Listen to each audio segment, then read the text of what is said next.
Hey, hey, and welcome to Represent. I am Crunk Chocolate. For those who weren't a part of Shady Gang last summer, the show Represent is me taking advantage of the off season, getting outside of my Manchester City bubble, and talking to supporters of different clubs. No competitions means we aren't in competition. A temporary truce, as long as, we don't have the same transfer targets, right? Right? Today, I Hmm. have a special guest for you. Tom Baum connected us, and I saw the name. I already knew I was in for a treat. I checked the Twitter bio, and you too have no problem getting froggy. A quote from your bio: "Nuck if you buck, at your own discretion." That is my kind of energy. I call myself Crunk Petulance when I get in a particular kind of mood. I guess that's the way you can put it. Uh, he is a West Ham fan, co-founder of the Black Fire. He is Big Phil. Thanks for coming. How's it going? How's it going? I'm doing all right. I'm feeling real good. Coming up at the towards the end of the season, just feeling really, really good about Cup final coming up. So you know what it is. You've been there plenty of times. You're going to a Cup final, so you're going to two actually, and you won the Oh, are league. So we? look at that.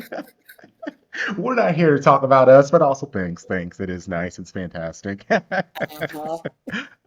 But okay, so let's talk a little bit about you before we get to the hammers. Who is Big Phil? Who how and what is the Black Fires? Can you let us know a little bit of that? So Blackfires is a it was a supporters group for my local club, Chicago Fire. Hmm. I started with my friend Jake. He does amazing work trying to prop up Bundesliga football. Yep, You yep, all Jake's may know dope. him as 50 plus Donner, but that's what he Hmm. does. But we came together and we were like, you know what? We tired of the same old white frat boy party that's in the supporter scene, and we just said, you know what? Let's try to do something different. Let's try to push change. If no one else is gonna do it, why not us? So that's how Blackfire started. Dope. I mean, and that's literally how it is, and that's how Shades of Blue started. I was just like um, listening to footy podcasts, and I enjoyed them, but I don't know. There was a certain kind of energy that I wanted out of a football podcast, and I wasn't getting that, and I was just like, shoot, let me just make one that in the image that I want, and then while I'm at it, let's just make it a black podcast also. So it it was almost like a twofold. I always wanted to talk about City, but you know, I also didn't see so many. And it, I reached out to people of color. I interviewed all sorts of people, and Danielle, congratulations on him. Shout out to him. Completely side note. He is our fifth member, but he had to fall out because he's working on his master's. So he just graduated. So hoping to see him Hey. back in some semblance. But life with the master's, you got to get to work because you got bills now. Uh, but yeah, the same idea is just wanting to be a part of a community that looks like you, and there's just like a comfort that comes to it that, I mean, I guess it's hard to understand if you don't understand it. Mm. You support football on multiple levels, a true lover of the sport. Your focus on community was apparent in a quick cursory Twitter check. Let's go back to your football origin story, shall we? How did you become a fan of men's and women's football? And from there, how did you end up choosing the squads that you do support? So my first ever game football match, my dad took me to it. Our neighbor had club seat tickets and he couldn't go, so he gave it to my dad. And my dad was like, "You want to go?" I'm like, "Yeah." So we went to the Fire game. They had just opened up the new stadium at the time, which was Toyota Park, now known as SeatGeek. So that's the first time I was ever at a footy match, and the atmosphere was just amazing. It was amazing. we lost 4-1, but the atmosphere was amazing. So it just that's how that was my first taste. And then as I got a little bit older and I started seeing Premier League games on Fox Sports Net, Mm, uh, and throwback. yeah, and that's how I bumped into West Ham United. Started following them, and I did not realize what I was getting into because that first year we got relegated, and I remember the game 2-0 up against Wigan, and we lost 3-2 and got relegated, and that was like, okay, here we go. Now I got to figure out how to do this. But for me, West Ham reminded me like a lot of the qualities about the fandom of West Ham. It reminded me of Chicago, especially the South Mm, Side, uh, blue collar, hardworking. You know, ain't gonna take nothing for it from anyone. That's how I saw it, and that's how I kind of got drawn to them. mm. No, I love that. And I'm not sure how you feel about City, but City and West Ham overall, we've always been real cool with each other. And that's something I enjoy, especially nowadays where everyone is always kind of just like pew pew pew pew shooting at us. So it's nice just being able to see someone over there being like, so, and we cheer for you, you cheer for us. Like it's, and for people who, I know this is an audio episode, I just did a thumbs up in that quiet pause. So you can't hear that, but that's also why you watch these episodes. Um, yeah, so that's dope though. I mean, it's very unfortunate that well, good on you for the West Ham getting relegated and you were like, well, I'll stay with them because you could have easily been like, bye bye, because back then football was already tough enough to watch in itself. Like I couldn't imagine trying to watch championship matches. How was Oh that? no, like I couldn't. There were no TV deals for the championship. Yeah. So any information I literally had to look up. Yeah, that's what I figured. So Because yeah, yeah, man, Fox Soccer Plus, there's NBC Sports, man, all the different things. Shout out to NBC Sports Gold. I gave them like $60 one season for like 3 matches. Oh my God. Oh, those were some dark times. very dark times, but we are fine. We've finally gotten to the light somewhat. And Somewhat. somewhat. And it is it's those experiences with broadcasting, that was kind of like that's why I'm also so gung ho because it's just like I had to fight for my city fandom to watch these matches to see what was going on to be able to pay attention. I had to fight, and for just some English person to come over here and be like, "Man, I'm judging you because you live hundreds of miles away." It's just like you can You just what, Mike? bug You off. what? Say, Mike, give me a bottle of water too. I'm like, come on, dude. Like, Oh, for me, with, and I think it's because West Ham. The only thing that always gets American West Ham fans or some stereotype is that we only became fans because of Green Street Hooligans, and I resent that to this very day. That movie had Elijah Wood as a hooligan, and I will never forgive that. You had The Hobbit representing. nobody believes that. Nobody believes that. I'm like, and so anytime people, how'd you get in the West Ham? It wasn't Green Street Hooligans. Don't do that. You just start off. Don't even give someone the opportunity to make that joke. I feel that. I feel that. Yeah, because it's like when people try to call me like a plastic or whatever, I've embraced it. We have merch that's basically like pop art with a bunch of just like plastic bottles on it. It's you just kind of, but I also embrace the heel life. I'm a big fan of wrestling, so like, I have no problem being the bad guy. I have no problem talking smack. If you want to do the like tit for tat and talk numbers and blah blah blah, I can do all that. But most of the time when people come at us, they just want the nonsense, and I can give them the nonsense. I have no problem with the nonsense. I love the nonsense. No. Yeah, yeah. There's a lot to be said about city fandom as well. Yeah, yeah, Yeah, yep. but Hmm. it's generally a fun as long as people don't take it too personal. It's like at the end of the day, come on.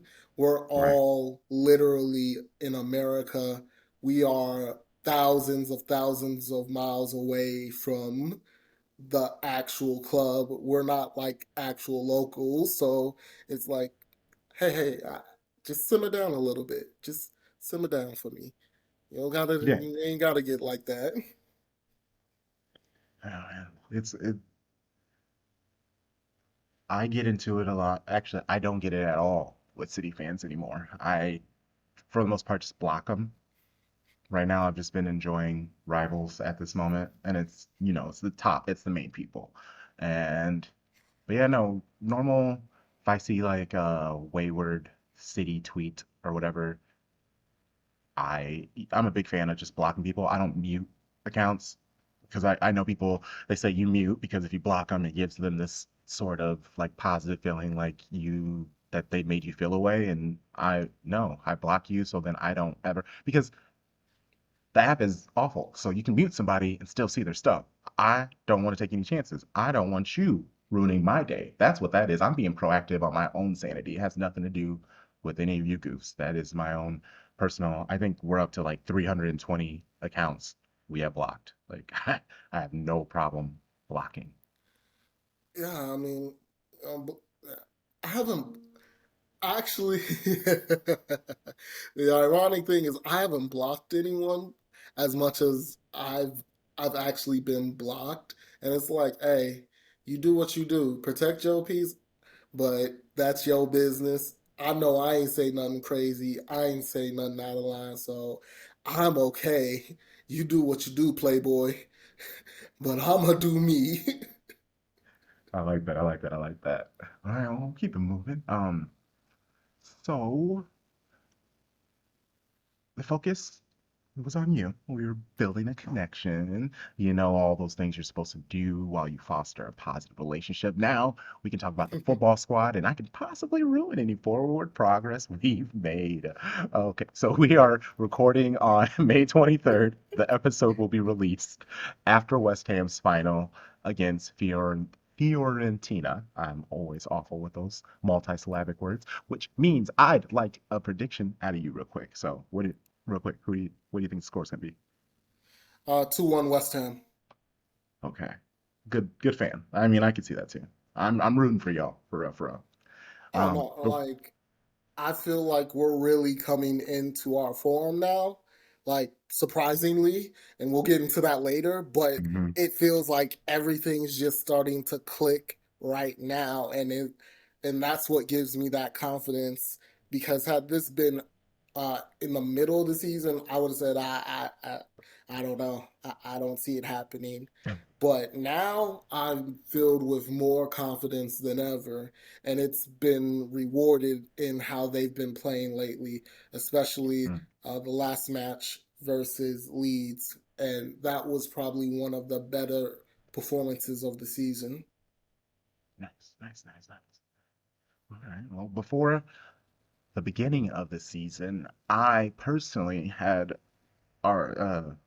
I personally, the pod group, me including, we did a top eight projection, and I had the Hammers finishing seventh or eighth. So, we did a before the summer transfer, and then after the summer transfer, right before the season started, and then I had them at seventh, and then all the moves they made weirded me out because I didn't think that they needed to make all those. I knew they needed to like solidify themselves, and I just wasn't quite sure if how that would look.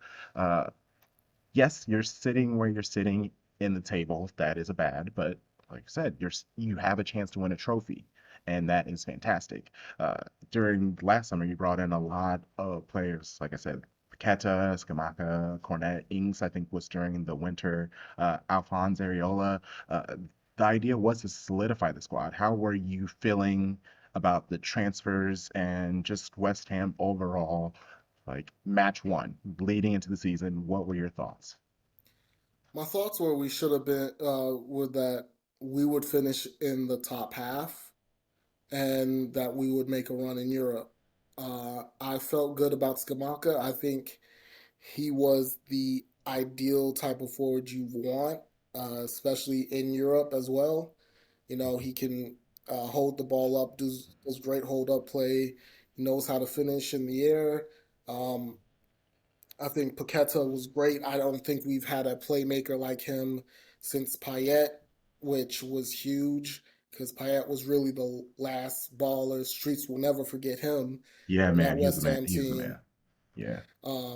We haven't had a player like that in the middle playing as the 10 since him. So to get Paqueta in, that was the transfer. Everyone was like, "Is it gonna happen?" And it did. So it was feeling great. And then we went ahead, got Flynn Downs from Swansea. That was a good move. We all know that Declan is leaving this summer. Uh, so we were like, all right, let's get in somebody who can ultimately, hopefully, take his place when he's gone, or at the very least, he can hold up when Declan's out. Um, I think the only criticism that I had of the transfer was that we didn't get a long term solution for fullback. Emerson was a good bridge player. He's a good bridge player. He did solid at Chelsea, so he was a good guy. But with Aaron Cresswell and how he performed towards the end of last season, and him being 33 last year of his contract, I was thinking, okay, we need somebody who's going to take over for the next 7 years, and we didn't exactly go after somebody like that. Like I said, Emerson was not a bad signing, but that's more of a guy who is your bridge to the next guy. And so that would have been my only criticism. But my issue wasn't really with the transfers. I think we had a really good transfer window, but just because you have a good transfer window on paper doesn't always work out when the Mm, whistle blows. yeah. And that was kind of it. Yeah. Saw the season. Lots of ups, lots of downs. I'm still kind of like shocked. Yeah, I feel like every single week I was waiting for them to win. Mm, I and I'm not too deep, so I mean we can talk about this, now. Yeah. What I guess was the biggest problem uh, that you could see was like the main reason for the down season? Because I had them in the seventh and eighth, and you just said the top half. So you obviously weren't as gung ho on the squad as I guess I was. So, what So did you see this season? it wasn't. So the thing is, it wasn't just it. This all stems from the end of last season, because while we did get to the semifinal of Europa League in league play in the Premier League, we had been struggling since January. That January window, the a year ago, we didn't do enough to reinforce the squad, and it hurt us in terms of the Premier League, which is why we ultimately our push for top four ended up going kaput, and we ended up falling all the way down to Conference League. Even then, our last game of the season, we had a chance to jump into Europa League, and we didn't get the job done. We could have jumped over United because they didn't get the job done. We didn't. Uh, so it's just really the momentum from last season I felt was going to carry through to a certain extent. And that had more to do with David Moyes as a manager. Uh, Moyes, he's a complicated figure to look at as a manager.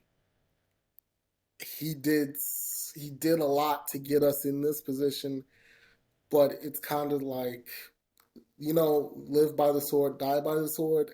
That's David Moyes. You're gonna get the same guy, but he struggles to adjust. He struggles Mm. to adjust. And this season, he just did a really bad job, in my opinion, in terms of squad rotation.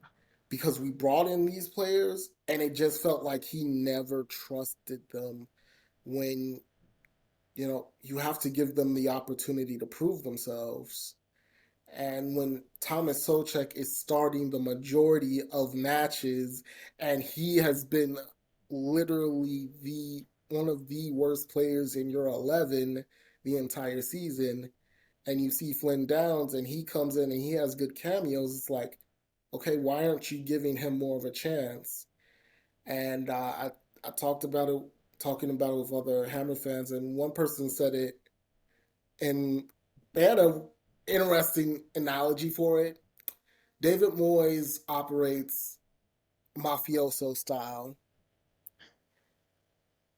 Unless you're a made man in his eyes, he don't Mm. trust you.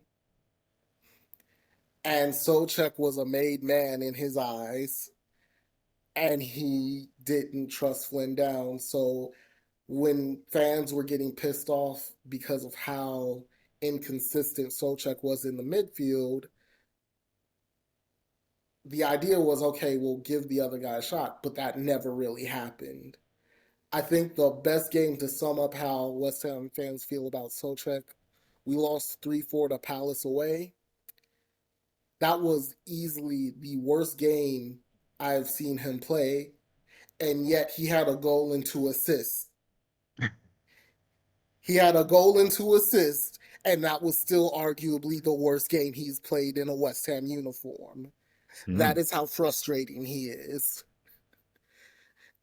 And it's I so couldn't imagine. frustrating because the previous years, he had been excellent. Lockdown, he was unstoppable, unplayable. There were talks of, hey, he could get a move to a bigger club. And then all of a sudden, it's almost as if the bottom fell out and he just couldn't find that consistency that made him so good at that time. So, yeah. Yeah, I officially retired from fantasy football, and he is half the reason because I picked him up last season and he did work for me. And I tried to be trendy. I tried to be like smart man at the beginning of the season, and it was just awful, and I couldn't recover. And I was like, what am I even doing? I don't even do fantasy regular football or basketball. And when I was a big fan of those sports, so I was just like, what am I doing this sport that no? So I retired. He gave me the nudge needed because he was like just hemorrhaging points. I was like, yeah, it was bad. Well, hopefully he's out of here or figures out. Oh, okay, so let's talk about some positives. What would you say? Because we won't talk about the worst losses. Like let's just focus on some positive ones. What were some good good wins? I guess obviously the wins in the cup competitions count, but I guess in this season where you're what 14th, uh, where were some like positive moments in the I guess Premier League season? Positives, I would say, if we're looking at positives, I think Declan getting, you know, earlier in the season, Declan was struggling, and I feared it was because he was so focused on the summer and the potential moves that he Mhm. was distracted. I felt like the upcoming World Cup was going to be a big issue, but he was able to work through that, and you saw him mature and you saw him handle things better. And I think the positives were you saw players who may have been in a funk at the beginning of the season or struggling, they were finally figuring it out as the season went on. Jared Bowen finally figuring it out. Ben Rama, inconsistent, but he was one of our best players, and I love him. He's just so frustrating. He's like Socek, but in the positive light. Like, he's shown he can be more consistent and play better. Um, I think Uh, our new center back. I forgot. I keep forgetting how to pronounce his name correctly. Aguirre. Ah, but Yes. our Aguirre. He played. He was playing well when healthy. He played well. He played well, and that was a great positive. So we had positives to look at. Also, uh, Flint Downs was a great positive. He shows he can do what's needed to ask when asked of him. Just would like to see a bit more trust put into him, uh, especially going into next season. And so, yeah, those are the positives per se um, that we got out of the season. And then, Okay. Well, you led me perfectly, talking about Declan leaving and hopefully players stepping up for next season. Let's start first with your most important. You're the leader in the locker room for a very long time. He's out of here. First, where do you think he's going? And second, how much? Because beggars really can't be choosers, and this is me being this is the one mean guy moment that I'm having. Like, you guys were almost in relegation, and that was like a I saw the prices that people were saying he was going to get go for, and now that you're like safe, in theory the price is back up, but everybody also knows he's leaving, so there's well, that like give and take. here's the thing. We have a gentleman's agreement with him. The club has a gentleman's agreement with him that if apparently, and according to the reports, 120 million is the price Mm, tag. That's where the conversation starts. Either 120 straight up or a combination with certain with players included in the deal coming back to us. So that's pretty much what's being agreed upon. What people also don't realize is we have he has not only one more year, but we can extend his contract another year after that. So oh, we can really hold out if we want to, but I feel like West Ham are going to honor it. If somebody comes in with 120 million, I don't think we're going to say no. There's just no reason to. better not. 120 million will be the price tag. So where do I think he'll go? I don't know. I could see him going to Arsenal. I could also see Chelsea doing what Chelsea always does and throwing a lot of money at him. Uh, I'm counting on that actually, Mhm. because they're just that desperate. I can count on that to happen. So I would not be shocked if he's still in London, just in different colors. Mhm. But if you were talking about money plus players, that's where I see City actually maybe throwing their hat in the sense we Winner, would winner, probably chicken go after dinner. Calvin Phillips because Another thumbs up for the people who aren't who for the audio only. I like this. I like this. I like this a lot. I like where you're going. Sorry, I didn't mean to interrupt. no, it's fine. They just got me off guard. Say you threw in Calvin Phillips and maybe another player, I could see West Ham saying, okay, we'll take 80 or 90 plus these two players. And Two that can, players. well, we like to be greedy. Calvin Phillips is 30 million. What? 80 million in Calvin Phillips? Y'all being that greedy. You're gonna say no to that? Okay, but guess what? Who's in the position to be greedy? That's We are. $110 million. You gonna do that over $10 million? You gonna do that over $10 million?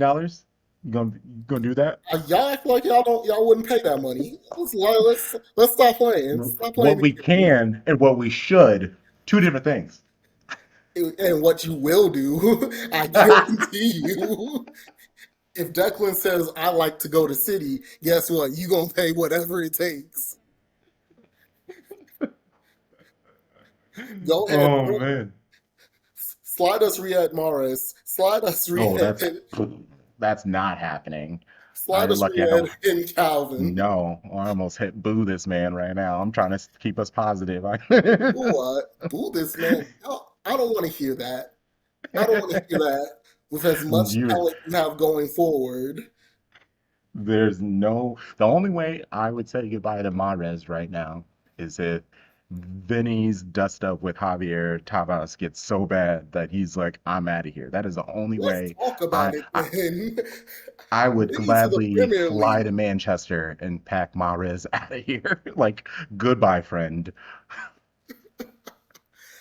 Nah, but that's what I mean though. West Ham, now that we are safe, uh, it does make it that much more interesting because now imagine we win. Now we're still in Europe and he still has a year on his contract and we Mm, still can extend him. That mm, makes it much more of a mm. leverage position for us because he still has European football. That's why I think the final is going to play a big role in how much more we can ask. Oh, that's a good point. That's a great point. That's a fantastic point. Okay. So, Declan, we know he's leaving. Manager. Complicated. I would like to move on from David Moyes. I would like a Ooh. clean break from him, but I understand if the club is like, no, he's gotten us a European trophy. We are not getting rid of this guy. I mean, he's rebuilt his reputation at West Ham to such a point, so I could see it going either way. I would personally be prepared to move on, but you know, what do they always say? You never know how the grass looks. The grass isn't always greener on the other side, Yeah. whatnot. But I personally be prepared to move on from him. Yeah. I mean, especially if you guys win, like that would be as clean of a break from him as you could. You could just like, hey, thank you for the trophy. In theory, now that you've won a trophy, you should be able to find another club to manage next season. You'll be fine. We'll get someone. And it's so you're talking about Declan and the situation, how they can keep him. It's very much like City with Bernardo, how every season he says he wants to go, but we still have, I think, 2 more years on his contract. And then West Ham with Moyes, it's no different than, well, there is a difference, and I hate to say this, but like Arsenal and Wenger, like how they just wouldn't let Mans go when they sort of needed to. Obviously, Arsenal, they had the history of winning, and so they were kind of like dark times. So that's where I mean, the correlation kind of like ends, but it's like a trusted person there that they aren't quite sure what the other side looks like, and pulling the trigger, it gets a little scary, and I understand that. I completely understand that because we're in this now. Like, what happens in 2 years after Pep? We've already said on the pod multiple times our prediction is company, and that You was know what? before Burnley even moved up. So to see the success that he's been able to do at Burnley, that makes us even more confident about something like that. Can I throw a hot take out there? I Oh, I could love very hot well, takes. uh, I could very well see him leaving if he wins UCL this season. He wins Boo UCL, this I could see man! Pep walking away because he's done everything. Boo me. Y'all gonna You get did Vincent it. Company coming back You did this. regardless. No, no. But then what are we gonna do for 2 years? I don't I don't understand this. Why the people are talking about that on Twitter today. Someone wrote about it. Pep may leave after he wants to. No, he spent the last forever just doing it. He just signed an extension. It's only 2 more years. Like, what's 2 more years? He's leaving in 2 years. Like, we know that's happening. I understand. And we're not here to talk about us. Yeah. You just like scratch the scab over open. I'm talking about you. We're talking about West Ham. Don't get me all Nah, worked up nah. right now. I'm just saying. I'm just saying. Vincent Okay, Company so was looking real good doing what he he is. He's did. looking great, but I think he needs to try to spend some money at Burnley next season and see how he does in the Premier League. And if they do great next season, how does he do one more season on that? If he can raise them up a whole other level, and then yeah, it's without a doubt, he'll be going to City. And honestly, I feel like that's happening either way, but I would love to see him have as much success as possible because I would like to just keep our transition of success. I just like when you win, you just want to keep winning. I'm sure you understand. I get that completely. So, West Ham, who would you say is this season's MVP? Declan, no question. Declan Rice, no question. Most And with the money he's consistent going to bring player. in, he's going to be your offseason MVP too. Exactly. You know, And then, he's he's literally been the greatest. He's been one of the greatest academy players to come out that academy. And you have Rio, you have Joe Cole, you have Lampard, but for Declan, I definitely to have stuck it out as long as he did and stay here with us. That to me says a lot more. And if he brings us a European Cup, I think that just takes him to the top. yeah, yeah. I agree. Yeah, he's class. And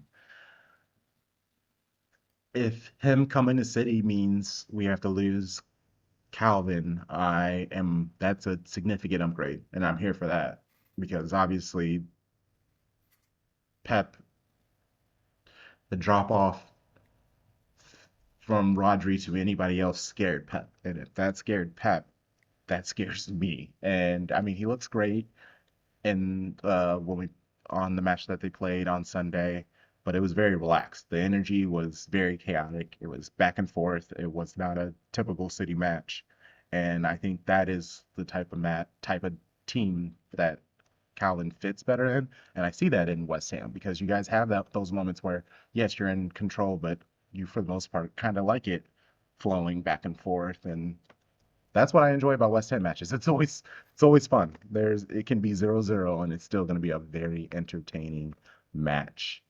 Um, so let's see. We got the manager. Okay, so say West Ham wins the final. What would you call the season? Would you say the team underperformed, overperformed, or they met your expectation?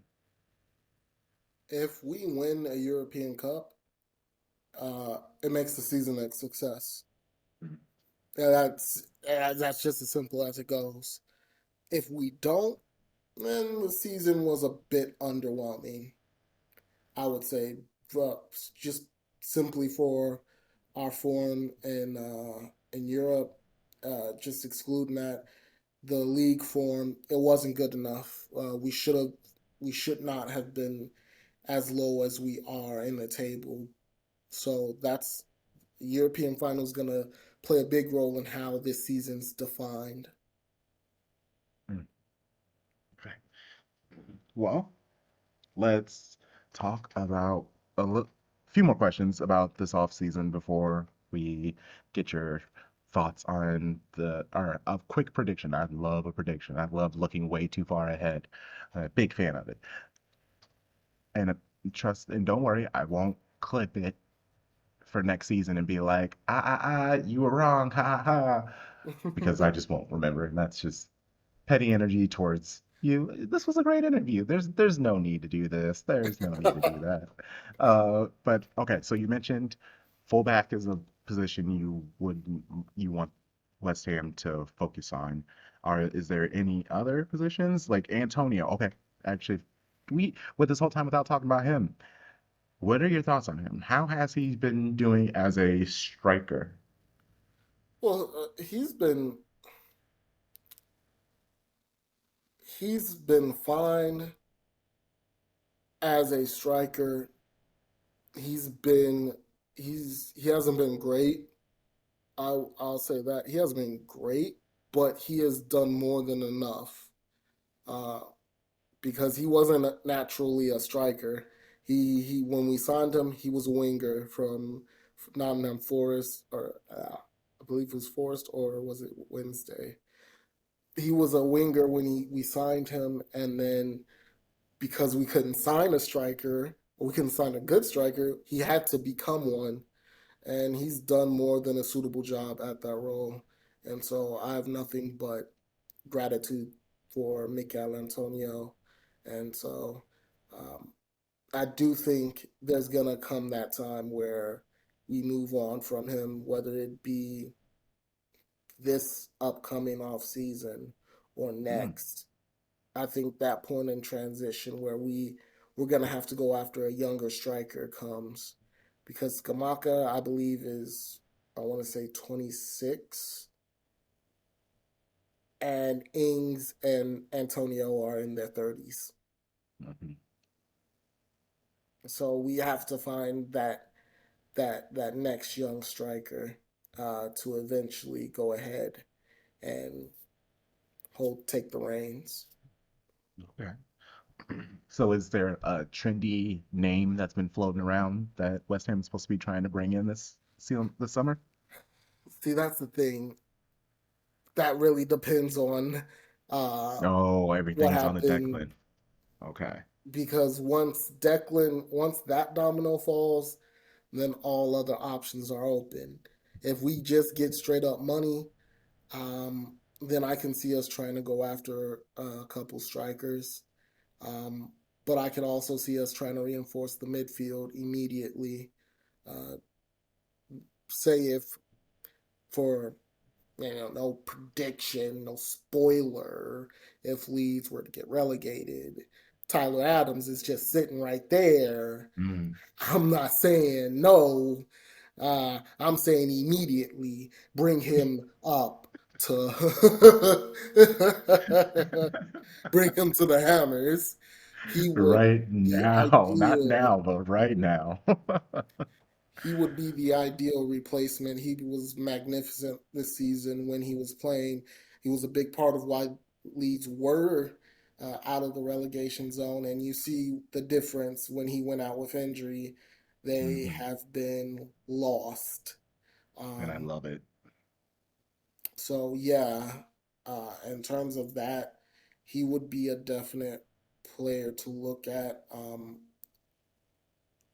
Ideally, we need depth in midfield. So I'd be looking around for midfielders that we could possibly bring in to help solidify the bench because that was a weakness as well. Outside, if Flynn Downs had gone down, we didn't really have any central midfielders to depend on or that Moyes would have trusted. So that's also a big thing we're looking at. Okay. So West Ham make the moves you want, whether that's you get all the perfect money that you want for Calvin, or not Calvin, for Declan, or he stays and whatever everyone brings in the right people, you have the most positive experience West Ham can have. Where do they land at the end of next season? Where is that? And I want more than top half. I need at least like a four place like prediction, Okay, I'll eighth to give you that. 12th. I'll give you that. Okay. If we get in all the players, so say, and this is why I say, if we win and we then go into the offseason and get the players we want, I could see us easily finishing between fourth and eighth. Ooh, edging out Chelsea again? Well, you're gonna edge out Chelsea this season? Uh, I think there's going to be a lot of chaos next season in the Premier Yeah. League. Even more than this season, there's going to be a lot of chaos, and it's going to be an interesting transfer window, and that's going to play a huge part in it. So I do believe if we get everything right, we'll be definitely fighting between fourth and eighth. And I I like that. think this team can be in Europe, and I think they can still compete in for those spots while being in Europe. Hey. Well, I like that. And fourth through eighth, that stays out of our hairs. So that's good. No, you guys got Uh, to worry about Newcastle United. I won't worry about that. who? That's your problem. Who? No, I'm just kidding. Anyhow, who? Oh, well, I mean, thank you for coming on. Before I have you let listeners know where they can find you and support the things you do, uh, did I miss anything? Is there anything you needed to say about yourself, about West Ham, about Chicago football? We kind of just talked about West Ham. Look, fire gonna fire. That's all I'm gonna say. It's a chaotic ride for in MLS and in U.S. Open Cup. So it's that's a journey in itself. But if you are trying to follow me, just understand two things. Number one, my I will tweet at random. You might see some spicy tweets. You might see some after hour worthy tweets. But that's the risk you take when you follow me. It just depends. It's at Big Phil underscore Steve or Shakiri's new anger management counselor. That's where you'll find me on Twitter. Uh, Oh, love it. Well, this has been an absolute pleasure. Uh, this is Represent as a part of our summer season, our content season. This is going to be the first episode of Represent. I believe I'll have one more episode that will drop that will start off content season. But I'm looking forward to this. This is one, I think I got 16 interviews set up for this summer. This is a time where a lot of people in the pod off season relaxes and we turn up. So I'm very much looking forward to this. All right, Shady Gang, make sure you got show some love to our guest. I appreciate you having me on. It's always a pleasure. First time interacting with y'all. Y'all have been a blast. Yes, this is great. This is fine, right? This is great. This is great. Oh, well, you know the vibes, Shady Gang. Shady Gang. Shady Gang.